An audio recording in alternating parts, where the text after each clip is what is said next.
Hello दोस्तों। Markets today series में हम ये देखेंगे कि आज की तारीख में जो मेजर इंडेक्सेस हैं, चाहे वो इंडियन इंडेक्सेस हैं या अमेरिकन इंडेक्सेस हैं, वो क्या कर रही हैं। American index basically world leader है। अगर वो 500 पॉइंट गिरता है तो इनवेरिएबली सारी मार्केट्स उसी तरीके से रिस्पॉन्ड करती हैं, और अगर वो 1000 पॉइंट ऊपर चढ़ती है तो उसी तरीके से सारी मार्केट्स रिस्पॉन्ड करती हैं।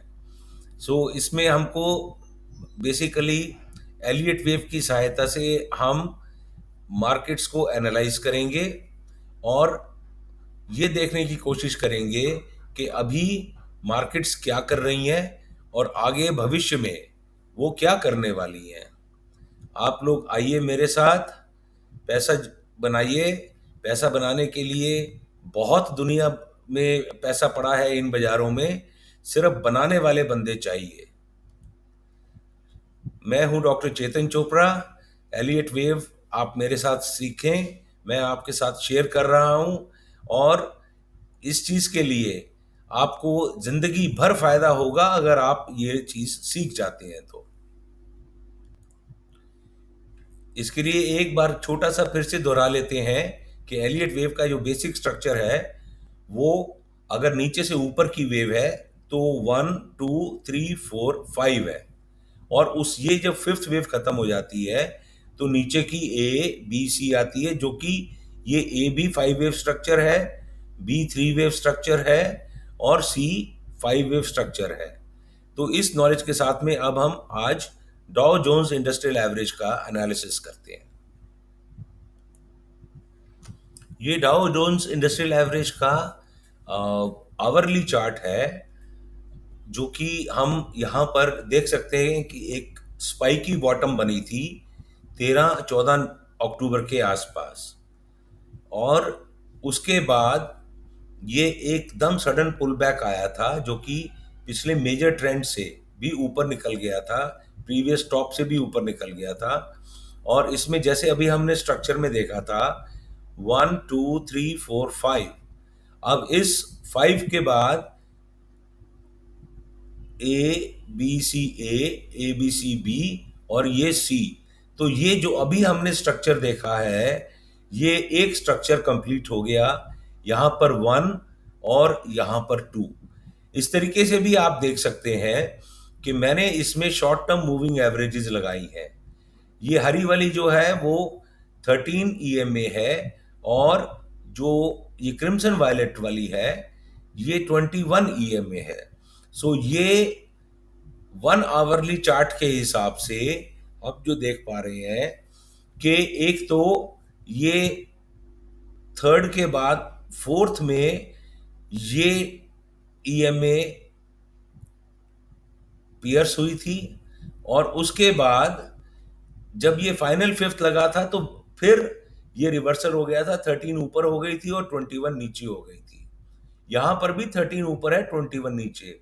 इसका मतलब जब भी करेक्शन आएगी तो वो ये जो रिवर्सल है ये भी हमको वेव काउंट में हेल्प करता है कि 13 प्राइस जो है वो 13 से ऊपर है और 1321 से ऊपर है, या प्राइस 13 से नीचे है और 1321 से नीचे है। ये एक 1 हो गया, और अब ये एक 2 हो गया। जब भी 2 लगेगा तो थर्ड वेव शुरू होगी, और थर्ड वेव फिर 1 2 3 4 5 में लगती है। अब यहां पर यह चीज समझनी बहुत जरूरी है कि जो थर्ड वेव है वो सब डिवाइड करती है। सब डिवाइड का मतलब हो गया, ये पहला तो हो गया 1 और ये हो गया 2। अब जब थर्ड वेव का 1 एंड 2 हो गया तो ये वेव थर्ड ऑफ थर्ड हो जाएगी। फिर से सुनिए, समझिए। थर्ड वेव सब डिवाइड करती है इनटू 1 एंड 2।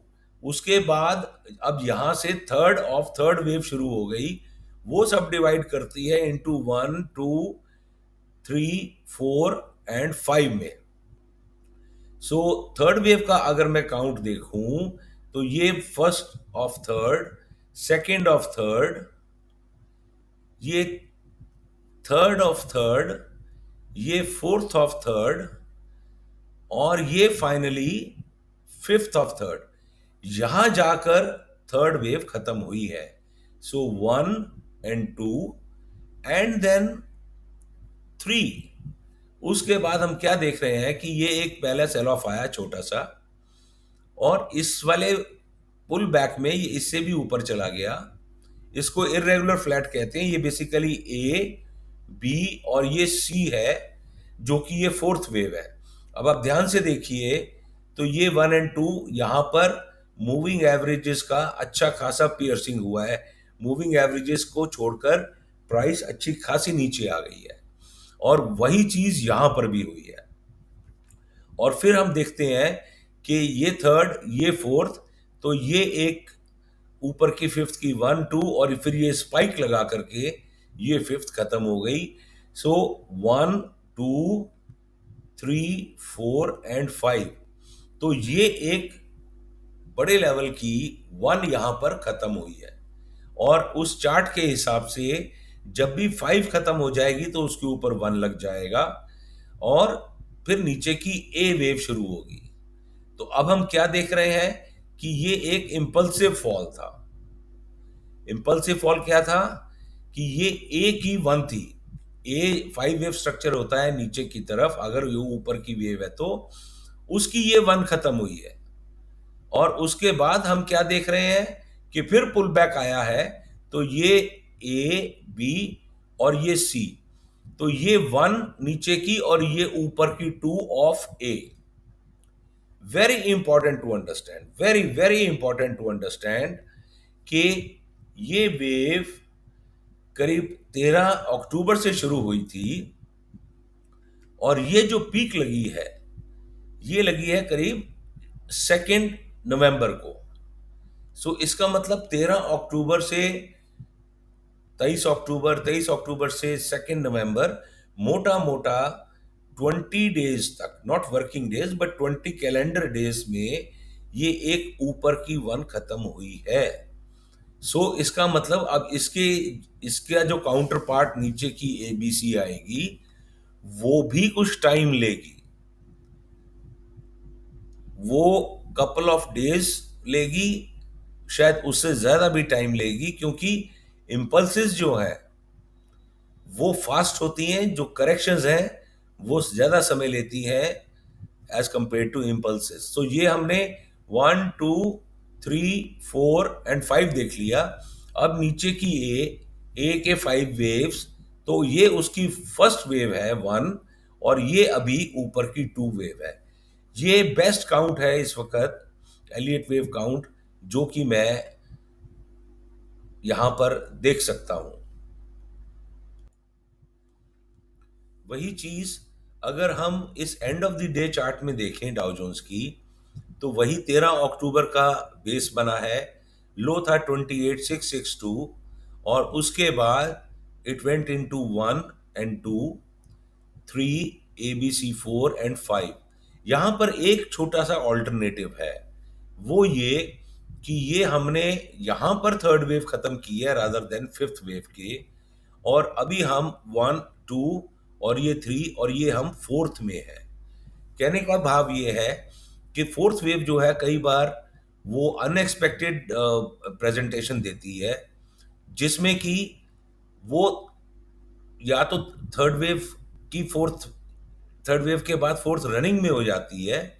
रनिंग का मतलब कोई ज़्यादा टाइम नहीं लगाती, और या फोर्थ वेव सिग्निफिकेंट टाइम लगाती है, जिसमें कि इतना आसान नहीं होता ये चीज़ समझने का कि ये करेक्शन खत्म हो गई या नहीं हो गई।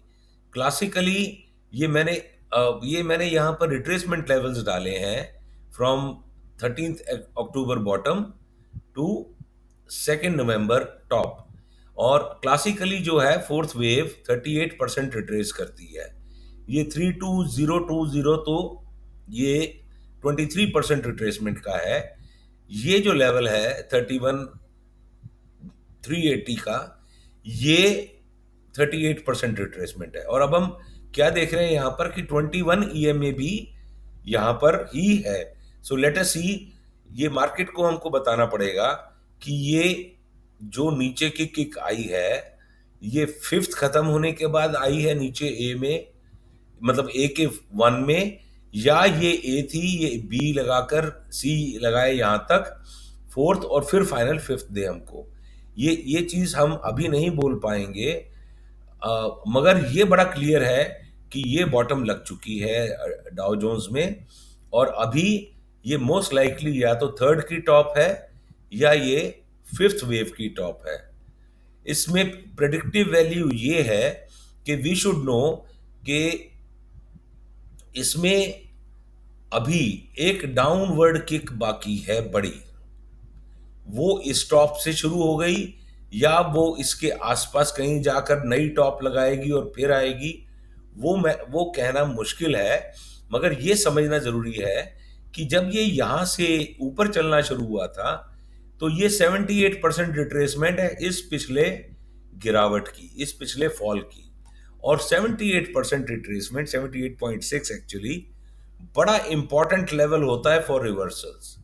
दैट मीन्स टू से कि अगर हम यहां से रिवर्स कर गए हैं तो 78 लेवल तक जाना कोई मुश्किल काम नहीं होता मैनी ए टाइम्स, मगर वहां से फिर ये रिवर्सल आता है। सो मोस्ट लाइकली जो मेरा थॉट प्रोसेस है वो ये कि ये वन, ये टू, ये थ्री, ये फोर, ये फाइव, ये एक वन खत्म हो गई यहाँ पर, और अब कमिंग जो वेव है वो टू होगी।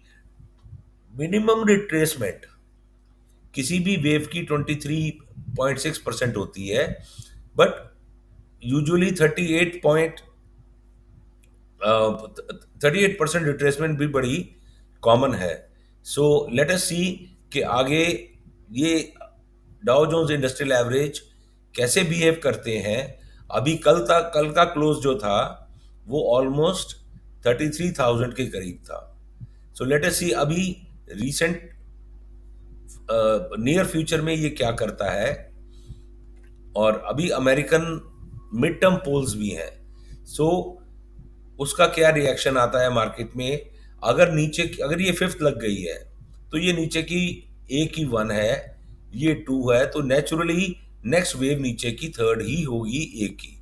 बट लेट अस सी, लोग बाग यूजुअली एक कमिंग फॉल को एक लेबल दे देते हैं कि ये चीज इससे हुई, जबकि वो चीज नेचुरली उसमें होनी होती है according to the Elliott wave.